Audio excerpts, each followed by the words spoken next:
Hey guys, how's it going? This is Andrew from ADVANCED-PCs. All right, this is another session for things that you can do yourself to speed up your computer. In this session, what we're going to talk about is using Msconfig. Msconfig is a built-in utility that you can use to get rid of applications that are running in the background that are eating away at your system resources. Okay, so last session we talked about the using malware bytes, in case if you're getting a lot of pop-ups and all that good stuff. So we're going to talk a little bit more in this session about using Msconfig.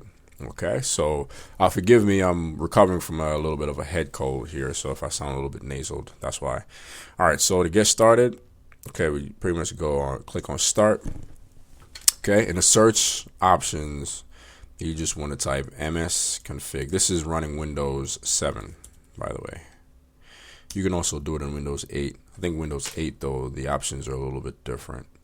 But given that most people are using Windows 7, that's pretty much how you would get to it. If you have questions on how to do it in Windows 8, I can show you as well. All right, so the system configuration utility window will come up. Okay, now these other tabs are, pretty useful, things that you can do. It's a pretty useful utility, built-in utility.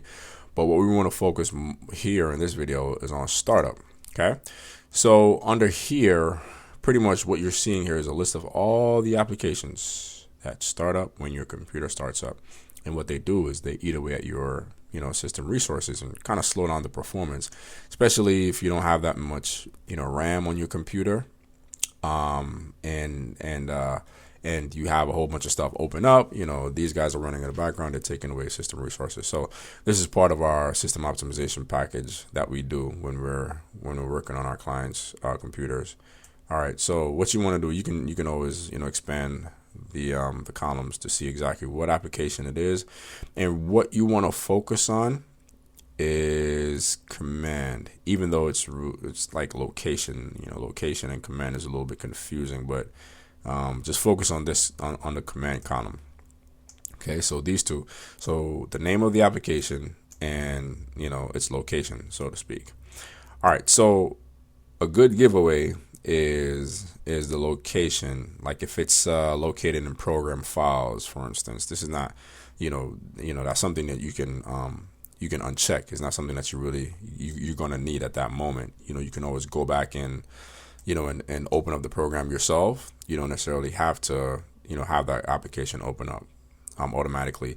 I've actually done this already, so there aren't too many applications here that's running that I don't need, so to speak. So let me kind of show you an example. Like for instance, iTunes. If you have iTunes, if you use iTunes to listen to your music and stuff, most likely it's gonna install itself in the startup area. When you install it, or if you do like an upgrade, like applications, they always pushing out these upgrades.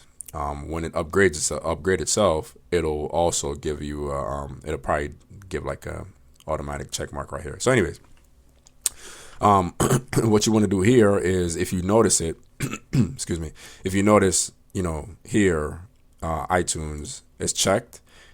You pretty much just uncheck it. And again, what you want to focus on is where it's located. So if it says C program files x86, so to speak, then it's not going to hurt anything if you uncheck it. Okay. Now you're not necessarily removing the application, so just kind of understand that concept. What you're doing is preventing it from starting automatically every time your computer starts up and it runs in the background. Instead, what you're saying is, hey, I'd rather start this this application up myself rather than having it start when my computer starts up. Now, if you notice other stuff like files that are located, for instance, let me get something a little bit more complicated. If you notice locations like C, Windows, System 32, I try not to mess with them too much unless you're a little bit more savvy and you understand what's going on. Again, you're really not going to hurt anything, but I like to stay clear of like the locations of like C, Windows, System 32, because those are like system files. But again, if it's like a non-important applications like, application like you know, Nero filter or something like that, then in most cases it's not going to be, you know, anything that's going to affect the performance. So that's it. So once you're done, you know, you uncheck and you just click on apply and then say okay. Given that I didn't really make any changes, I wasn't prompted for the, you know, restart now or restart later. But you definitely want to select the option that says restart, because the changes won't take effect until you actually reboot the computer. All right, so this is another session. Hopefully you found this video helpful. If you have any questions or comments, you can leave the comments at the you know, below. Most likely you'll be watching this video on YouTube. If that be the case, you know, leave a comment below, or you can always reach out to us at www.advanced-pcs.com. And again, this is Andrew Walker from Advanced PCs, and at Advanced PCs we keep it simple. All right, take care, guys.